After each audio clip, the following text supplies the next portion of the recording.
Friends, welcome to my YouTube channel A to Z classes by Gaurav sir. हम लोग हैं अभी चैप्टर फर्स्ट इंडिया वाली बुक में और दो टॉपिक हम लोग देख चुके थे। फर्स्ट क्या था? Challenges of the nation building, 3 challenges first lecture में आपके पढ़ा हुआ है यूट्यूब पे। सेकंड देख चुके थे हम लोग पार्टीशन, क्या क्या इशूज हुआ, उसके कंसिक्वेंसेज हमें क्या झेलना पड़ा। Now the next topic is क्या है? Integration of princely states. Princely states को इंटीग्रेट कैसे करें, मीन्स इंडिया में मिलाएं कैसे। अब कोई पूछ सकते हो सर पहले ये तो बताओ प्रिंसली स्टेट्स थे कैसे क्या। तो उसके लिए देखो ब्रिटिश इंडिया जो था पहले वो देख लो। ब्रिटिश इंडिया जो थे उसमें दो टाइप के एरिया था, एक क्या था? तो एक था ब्रिटिश इंडिया प्रोविंसेज,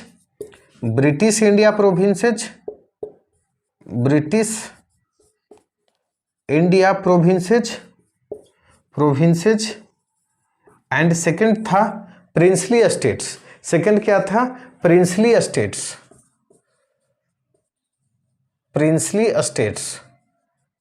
अब नाम से ही लग रहा हो, देखो ब्रिटिश इंडिया प्रोविंसेज, ऐसा प्रोविंसेज जो डायरेक्ट क्या हो, ब्रिटिश इंडिया के द्वारा रन किया जाएगा, मीन्स डायरेक्ट वहाँ की क्वीन के का हो, डायरेक्ट क्वीन के द्वारा रन किया गया। क्योंकि 1858 के बाद ही हिस्ट्री में बताऊंगा कि 1858 में उन लोगों ने एक एक्ट लेके आया था जिसके थ्रू इंडिया डायरेक्ट क्वीन के थ्रू रन किया जाने लगा। प्रिंसली स्टेट्स ऐसा था जो, देख प्रिंसली मतलब क्या, किससे बना होगा? प्रिंस से, मीन्स वैसा स्टेट जो वहाँ के राजा या महाराजा के द्वारा रन किया जाता था। अलग अलग नाम हो सकते हैं, जैसे हैदराबाद का नाम था निजाम, मणिपुर का आज ही बताऊंगा महाराजा बोला जाता था, जम्मू कश्मीर का हरि सिंह याद करो राजा बोले जाते थे। तो अलग अलग नाम था, लेकिन मतलब इनका अपना एक क्या था, ऑटोनॉमी होता था। ध्यान से सुनते हैं, ऑटोनॉमी होता था। प्लस में क्या इनकी इंटरनल अफेयर्स में, इंटरनल मैटर पे ऑटोनॉमी के बदले, भाई इंग्लिश में ना आपको ऑटोनॉमी दोगी तो आप कुछ तो दोगे, तो इंटरनल अफेयर्स में, इंटरनल मैटर पे इनकी अंग्रेजों का इंटरफेयर होता था, मीन्स महारानी का इंटरफेयर होता था। क्या होता था? इनके इंटरनल अफेयर्स में महारानी का थोड़ा कंट्रोल होता था।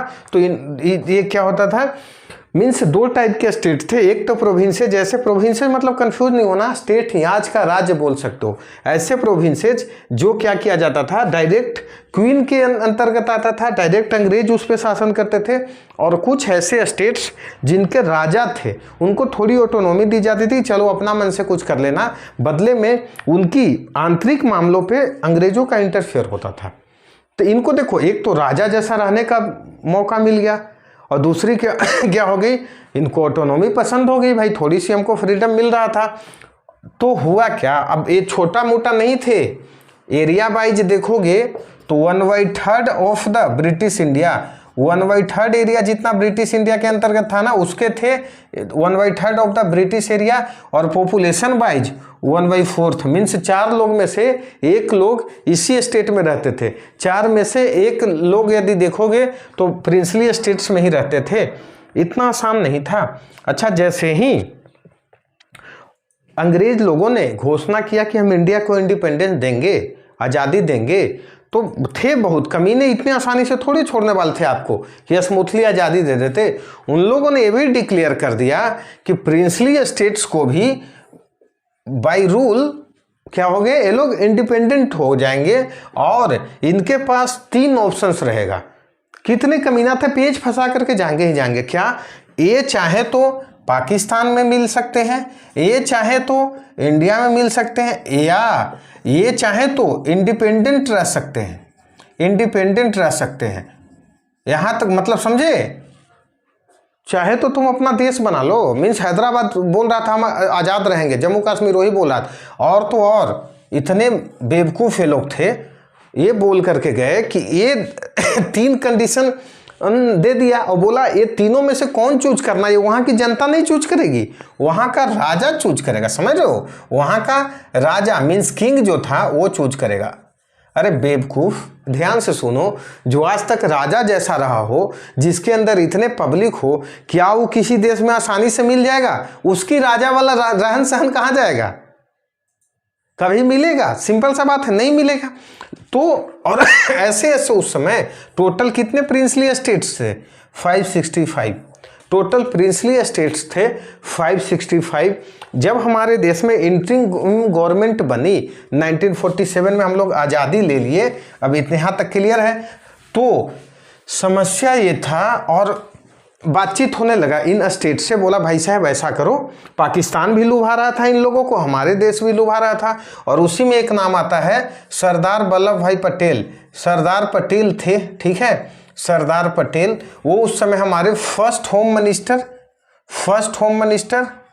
मिनिस्टर और क्या थे, हमारे देश का फर्स्ट वाइस प्राइम मिनिस्टर भी थे, डेप्यूटी प्राइम मिनिस्टर भी थे उस समय, डेप्यूटी प्राइम मिनिस्टर भी थे। Nehru ji prime minister, deputy prime minister.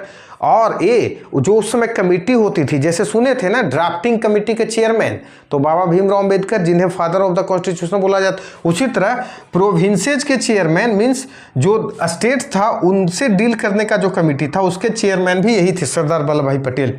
तो इनकी जिम्मेवारी आई कि किसी तरह ये 565 से क्या करें, बातचीत करें। भाई बातचीत करोगे ना किसी तरह की, भाई मान जाओ किसी तरह, ठीक है।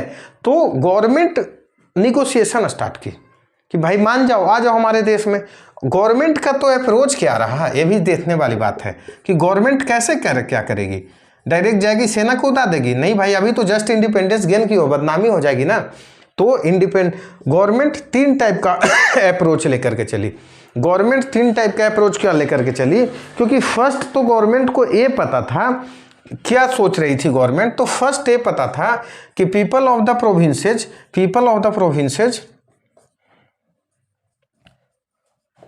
एक चीज और यहां छूट रहा है वो पहले देख लो। समस्या क्या था कि ये स्टेट्स में थे, हाँ एक चीज और छूट रहा है हमारे पास कि कुछ स्टेट्स ऐसे थे, जैसे सबसे पहले जब देखोगे तो ट्रावनकोर का ना राजा था, ट्रावनकोर आज का केरला में, ट्रावनकोर आज का केरला जो है उसका क्या था, सबसे पहले एट फर्स्ट यहाँ के राजा ने ना डिक्लेयर कर दिया कि हम भाई किसी में नहीं मिलेंगे, हम इंडिपेंडेंट रहेंगे। सोच रहो, सबसे पहले यही किया। अब इसके देखा देखी जस्ट नेक्स्ट डे हैदराबाद का निजाम बोला तुम तो हम भी तेरे साथ, हम भी इंडिपेंडेंट रहेंगे। इसके देखा देखी भोपाल का वाले भी प्रिंसली स्टेट का जो राजा था बोल दिया भाई हम भी तेरे साथ हैं। अब बताओ, अभी तो हमारा देश आज़ादी गेन किया है और ये डर था कि भाई हम लोग यूनाइटेड रह पाएंगे या नहीं रह पाएंगे। तो पहली तो खतरा यही हो गया ना इंटीग्रिटी का कि भाई हम लोग यूनाइटेड रह पाएंगे, ये देश, ये लोग मिलना ही नहीं चाह रहे थे। दूसरी, ये जो राजा लोग थे किसी में डेमोक्रेसी नहीं था, ऐसा नहीं था कि ये लोग डेमोक्रेटिक वे में चुने जाते थे, राजा का बेटा राजा। तो ये भी तो समस्या था कि भाई हमारा जो गोल था कि डेमोक्रेसी डेमोक्रेसी रखें, क्या डेमोक्रेसी हम मेंटेन कर पाएंगे? और तीसरी, ये निकम्मे लोग क्या जनता का वेल बींग्स कर पाएंगे हर एक किसी का? भाई इनको पता है कि हमको कौन सा इलेक्शन में फिर से जाना है, तो हम तो जो मन करेगा सो करेंगे। तो हमारे पास चैलेंजेस ये आ गई जब ये लोग नहीं मिलना चाहे कि क्या ये इंश्योर कर पाएंगे, क्या हमारा देश इंटीग्रेटेड रह पाएगा, क्या हमारा देश यूनाइटेड रह पाएगा, क्या डेमोक्रेसी हो रह पाएगी, या क्या सारे जनता का भलाई हो पाएगा? समस्या यहाँ फंस गई। तो इंडियन गवर्नमेंट 3 स्टेप्स लेकर के 3 अप्रोच अपना रही थी, किसी तरह ये लोग मान जाएं। क्या क्या अप्रोच बना रही थी? तो फर्स्ट अप्रोच तो ये था कि इंडियन गवर्नमेंट को ये पता था, तो सोच रही थी कि क्या कि लोग चाहते हैं कि हम इंडिया में मिले। मैक्सिमम प्रोविंसेस जो था उसके लोग चाहते थे कि इंडिया में मिले। तो किसी तरह सोच रही थी कि लोगों पे बात आ जाए। जैसे बताऊंगा आगे कि जूनागढ़ में वहाँ का राजा नहीं मान रहा था, तो सरदार पटेल बोले कि ठीक है भाई लोगों से पूछ लो। तो प्लेबिसाइट्स करवा दिया गया। तो प्लेबिसाइट्स मतलब हाँ या ना बताएं, आप इंडिया में मिलना चाहते हैं या नहीं। वहाँ के पब्लिक बोला हम इंडिया में मिलना चाहते हैं, तो मिल गया, इंडिया का राज बन गया। इंडिया का जूनागढ़ आज का गुजरात है, बताऊंगा। तो पहला तो सरकार की स्ट्रेटजी ये थी कि लोगों से पूछा जाए, लोगों को, चूंकि लोगों को पता, मैक्सिमम लोग क्या चाहते थे कि हम इंडिया को ही ज्वाइन करें, इसलिए गवर्नमेंट ये चाह रही थी कि लोगों को भावनाओं को आदर किया जाए। दूसरी थी, इंडिया की गवर्नमेंट फ्लेक्सिबल थी थोड़ा, ऐसा नहीं कि हम डंडा लेके गए और मिल गए। जैसे जिसकी मन मर्जी था कि भाई तुम थोड़ा सा ऑटोनॉमी चाहते हो, स्वतंत्रता चाहते हो, चलो तुम इंस्ट्रूमेंट ऑफ सक्सेशन पे साइन कर। तो एक वर्ड बहुत फेमस है, instrument of succession. Accession, sorry, instrument of accession बताएंगे। इंस्ट्रूमेंट ऑफ एक्सेशन मीन्स जब कोई प्रिंसली स्टेट्स ना, क्या प्रिंसली स्टेट्स इंडिया में मिलता था ना, तो दोनों के बीच एक डॉक्यूमेंट साइन होता था कि हम आपको ये ऑटोनॉमी देंगे, ये देंगे। इसी प्रिंसिपल इंस्ट्रूमेंट ऑफ एक्सेशन में ध्यान से बता रहा हूँ, फ्लेक्सिबल था, मतलब बोला था कि ऐसा नहीं कि हम जबरदस्ती मिला ही लेंगे, आपको कुछ कुछ चीजें देते रहेंगे। तो जैसे राजा हरि सिंह जम्मू कश्मीर था, हरि सिंह, तब लोग बोलते हैं ना कि नेहरू जी की बहुत बड़ी गलती थी कि 370 दे दिए। 370 और 35A यही ऑटोनॉमी मिला था, किसके थ्रू? क्योंकि गवर्नमेंट हमारी फ्लेक्सिबल थी ही, बोल रही थी कि ठीक है हम आपको कुछ ऑटोनॉमी दे देंगे। या प्रिवी पर्स का कंसेप्ट जब इंदिरा जी को बताऊंगा तो बताऊंगा, इन राजाओं को पेंशन भी दिया जाता था, पैसा दिया जाता था। इंदिरा जी आकर के बाद में खत्म की थी, क्योंकि गवर्नमेंट की मंशा थी कि कुछ कुछ इन लोग को हम, जैसे मान लो नॉर्थ ईस्ट के किसी स्टेट से डिस्कस करते थे तो वहाँ की अलग डिमांड थी, तो उसको देते थे कि ठीक है भाई तुम मान जाओ, साइन कर दो, हम आपकी आज़ादी देंगे या ये बातें मान जाएंगे। मान लो किसी जम्मू कश्मीर को डील करेंगे, हैदराबाद को डील करेंगे, त्रावणकोर को डील करेंगे, तो उनकी अलग अलग डिमांड थी, मानने को तैयार थी गवर्नमेंट, कुछ कुछ चीज़ें मान जाती थी, ऐसा नहीं कि वन साइडेड बात हो रहा था। चौथा क्या था, गवर्नमेंट एक चीज मेन जो ध्यान रख रही थी कि अपनी बाउंड्री, जैसे बताया ना कि इंडिया पाकिस्तान अलग हुआ तो बाउंड्री एक बनाया गया, रेड क्लिफ लाइन। तो गवर्नमेंट ये सबसे ज्यादा ध्यान दे रही थी कि इस लाइन के अंदर यदि कोई भी प्रिंसली स्टेट्स आ रहा है तो उसको किसी तरह मिलाओ, ताकि भाई सोचो कि एक देश के अंदर कैसे कोई आजाद रह सकता है, नहीं हमारा देश बचेगा क्या, इंटीग्रिटी नहीं बच पाएगा। तो गवर्नमेंट ये जो रेड क्लिफ लाइन डिक्लेयर की गई थी उसको मेन ध्यान रख रही थी कि किसी तरह इस लाइन वाले जितने हमारे प्रिंसली स्टेट्स आते हैं वो मिल जाए।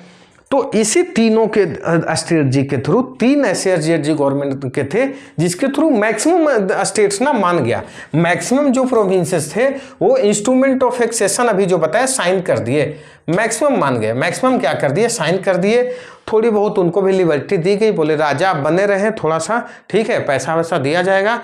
कहीं कहीं खुली, जैसे बताया कि जम्मू कश्मीर को दिया गया 370, नॉर्थ ईस्ट स्टेट्स में भी देखना बताऊंगा थोड़ी थोड़ी दी गई। और क्या किया कि मैक्सिमम स्टेट्स तो मान गए, मिल गए इंडिया में, इंडिया का पार्ट बन गए।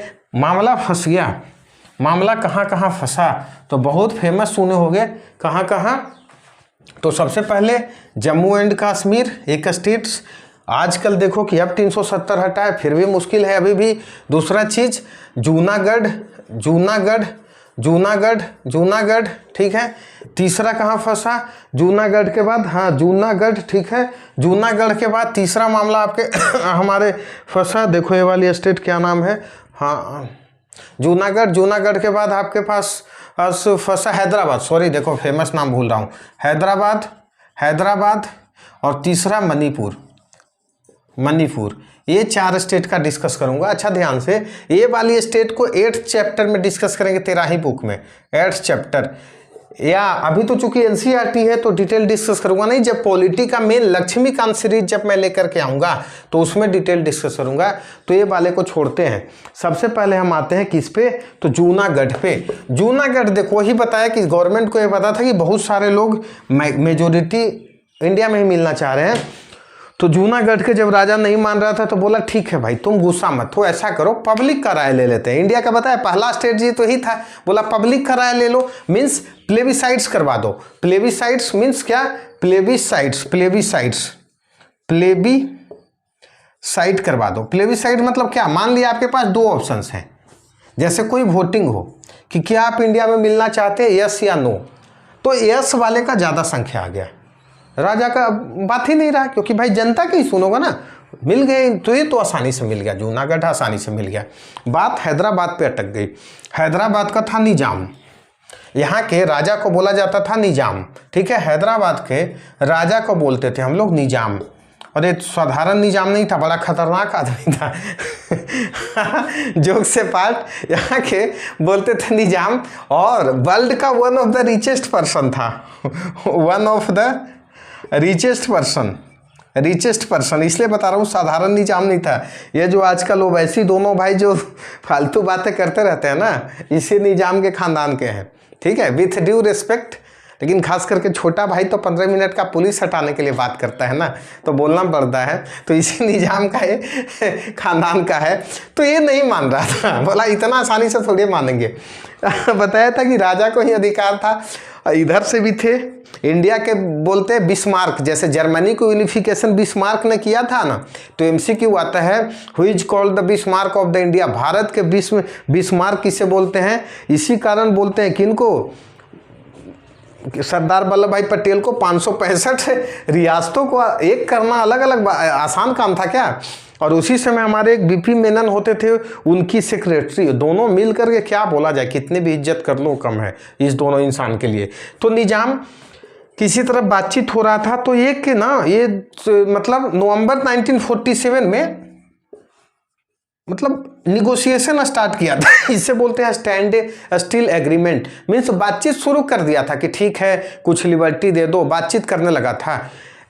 इसी दरमियान ना इनके स्टेट्स में बड़ा विद्रोह हो गया, रिवोल्ट हो गया। किसका किसका? तो पीजन्स का, मीन्स आज का जो तेलंगाना का एरिया है ना, उसमें किसानों का बहुत बड़ा विद्रोह हो गया, क्योंकि सता करके लोग रखते थे। वीमेंस पे भी ये लोग बहुत क्रूरता दिखाए थे। और इस आंदोलन को मेनली लीड कर रहा था वहाँ के सोशलिस्ट लेफ्टिस्ट पार्टी और वहाँ का कांग्रेस, स्टेट का जो कांग्रेस था। अब जैसे ही और ये लोग आंदोलन कहाँ किए ना, तो यहाँ का मेन टाउन था हैदराबाद, जो आज भी है, जहाँ चार मीनार है, ठीक है, सब जुटे। तो ये निजाम क्या गलती किया, एक तो तानाशाह बनने की आदत थी, इसके पास होती थी अपनी फौज, इसके पास होती थी अपनी फौज जिसका नाम होता था रजाकार्स।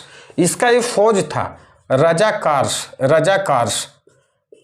इसे उतार दिया फौज को इनके खिलाफ, किसानों के खिलाफ, महिलाओं के खिलाफ। ये सेठियाए हुए को ये नहीं पता था कि अब देश आज़ाद हो चुकी है।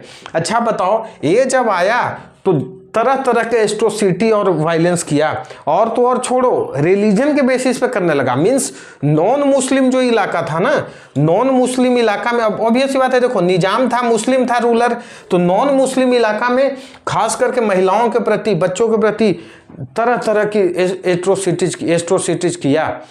तब बाबा साहब, तब ये थे हमारे सरदार वल्लभ भाई पटेल, बोले ये क्या दिक्कत है, और देखा ना तो इंडियन फौज आ गई। यहाँ आई इंडियन फौज, और इंडियन फौज के आते ही फिर क्या था, 2-4 दिनों के अंदर तो क्या होगी, इसकी फौज भी सरेंडर की, आए थे बड़ा हीरो बनने, इसके निजाम भी हथियार डाल दिए, सरेंडर किया। और इंडियन का इंडिया में मिला कौन सा, हैदराबाद। और हैदराबाद आज वाला एक टाउन नहीं है भाई, आज का कर्नाटका का भी कुछ पार्ट इसमें था, कुछ महाराष्ट्र का पार्ट था, छोटा मोटा नहीं था, कुछ हैदराबाद का पार्ट था, कुछ तेलंगाना का पार्ट था, कुछ पार्ट ये चारों स्टेट का था। सोचो कितना बड़ा स्टेट था। और ये बोलता था हम इंडिपेंडेंस रहेंगे। बोले बेटा तुम भूल गए कि देश आज़ाद हो गया, अभी तक तो अच्छे से मना रहे हैं, और गलती तुम भी कर दिए कि आज भी क्या करने लगे, हिंसा कर रहे हो, फौज उतार दिए। और थे भी सामने गांधी और नेहरू नहीं थे कि थोड़ा सुन भी लेते, वल्लभ भाई पटेल थे, वो तो इतने शेर दिल आदमी थे कि एक घटना बता रहा हूं उनके बारे में, कितनी भी इज्जत कर लो। अंग्रेजों के खिलाफ स्वतंत्रता सेनानी में वो केस लड़ रहे थे, क्योंकि वो वकील भी थे। जब सुनवाई चल रही थी, वो पक्ष रखते थे स्वतंत्रता सेनानियों का, तो उसी समय एक बाहर से लोग आया और उनके हाथ में एक चिट्ठी दिया। वो लेटर पढ़े, अपने पॉकेट में रह गए, और जज के सामने अपना दलील सुनाते चले गए। अंतिम में जो 15-16 जितने भी स्वतंत्रता सेनानी थे छूटे, उनको केस जीत हुई। लेकिन जज पूछे कि वो लेटर में क्या था, तो ये बताया वो लेटर में इनकी वाइफ की डेथ हो गई थी, वो मैसेज था। बोले वाइफ की डेथ तो मेरी पर्सनल इशूज था, उससे वो डिस्टर्ब नहीं हुए, अपने दलील रखते गए, और वो सब स्वतंत्रता सेनानियों को छुड़वा करके लाए। पहले के लोग इतने महान होते थे, और इमोशंस पे कंट्रोल देखो। वहीं से तो 565 एक तरह से देश ही था अपने आप में, प्राइम मिनिस्टर जैसा लोग बिहेव करता था, राजा था, उसको मिलाना कम बात है क्या। और तरह तरह के डिफरेंट कल्चर्स और रिलीजन के लोग। तो ये तो हमारा था हैदराबाद का कहानी। एक लास्ट छोटा सा बच्चा, इसे भी देख लेते हैं, और वो कहानी है नॉर्थ ईस्ट की, मणिपुर की। एक मणिपुर स्टेट होता था, उस समय प्रोविंस ही बोल सकते हो, आज स्टेट बोल लेते हैं ऐसे। मणिपुर प्रोविंस होता था।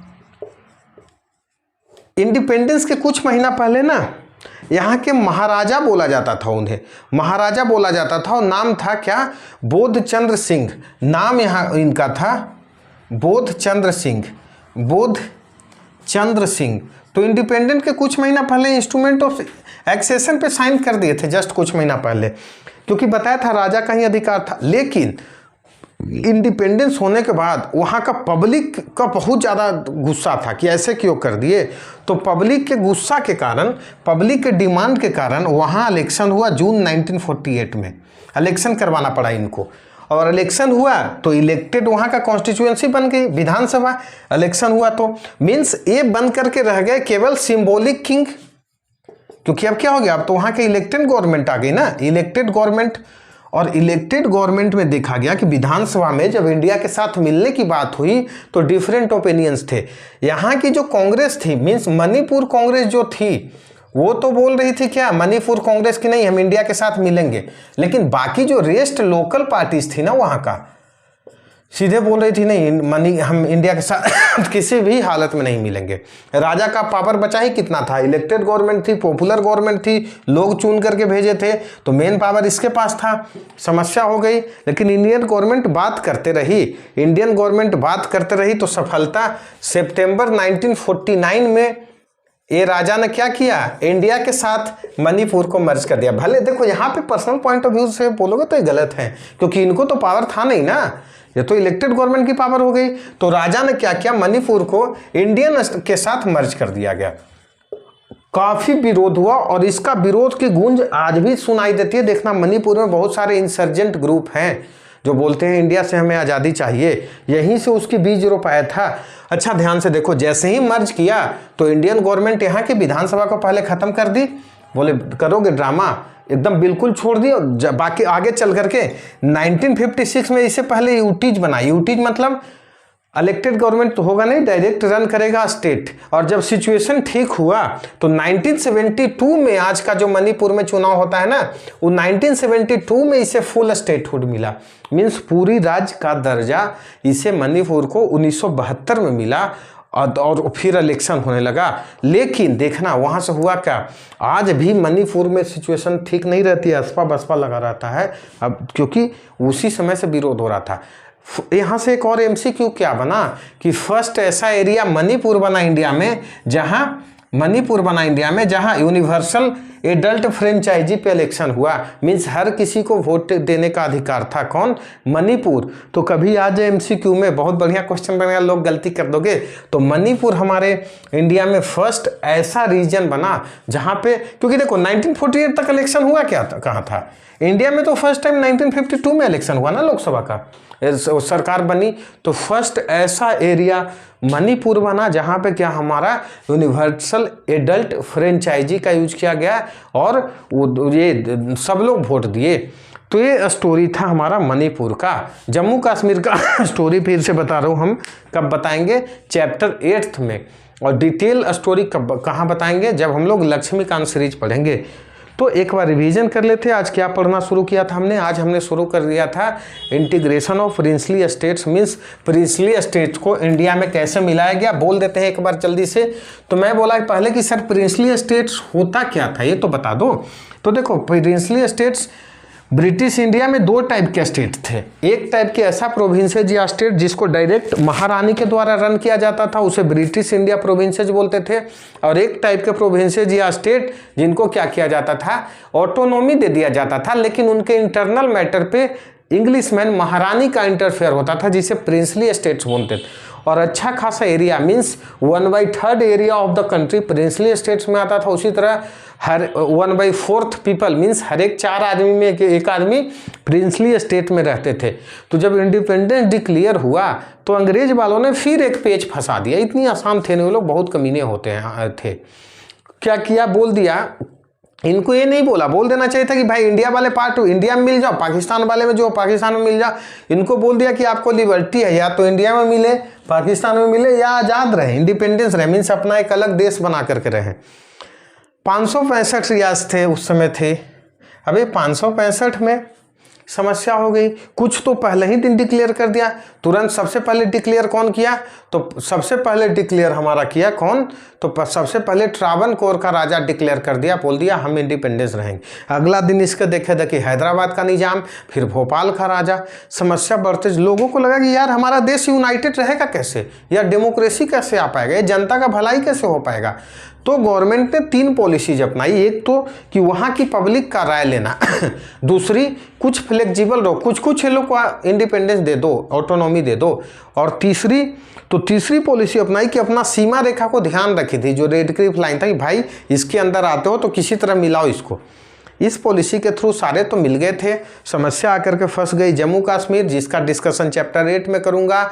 दूसरा जूनागढ़, जो गुजरात का आज एरिया है, तो जूनागढ़ में प्लेबिसाइड्स करवाएगा, जनता हाँ कर दी, मिल गया आसानी से।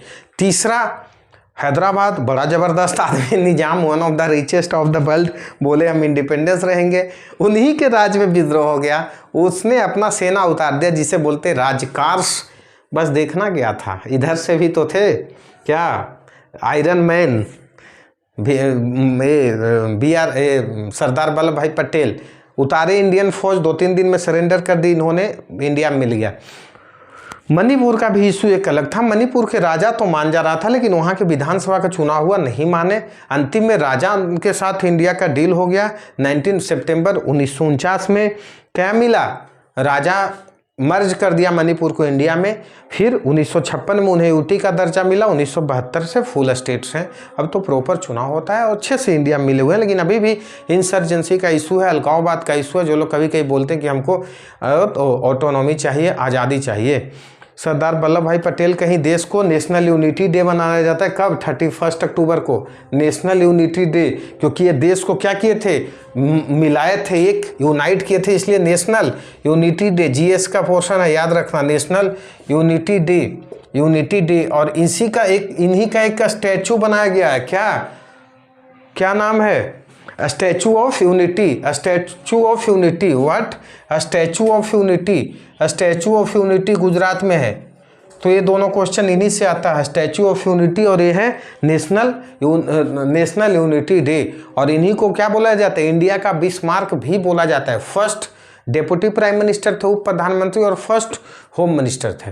तो वीडियो काफ़ी लंबा ऑलरेडी हो चुका है, आज तक क्लास को यहीं पे रखते हैं आज, ठीक है। सेम रिक्वेस्ट, लाइक सब्सक्राइब और शेयर करते रहें। मेहनत बहुत लगती है, देखो थक जाता हूँ, इसलिए लाइक सब्सक्राइब शेयर करते रहें। Thank you.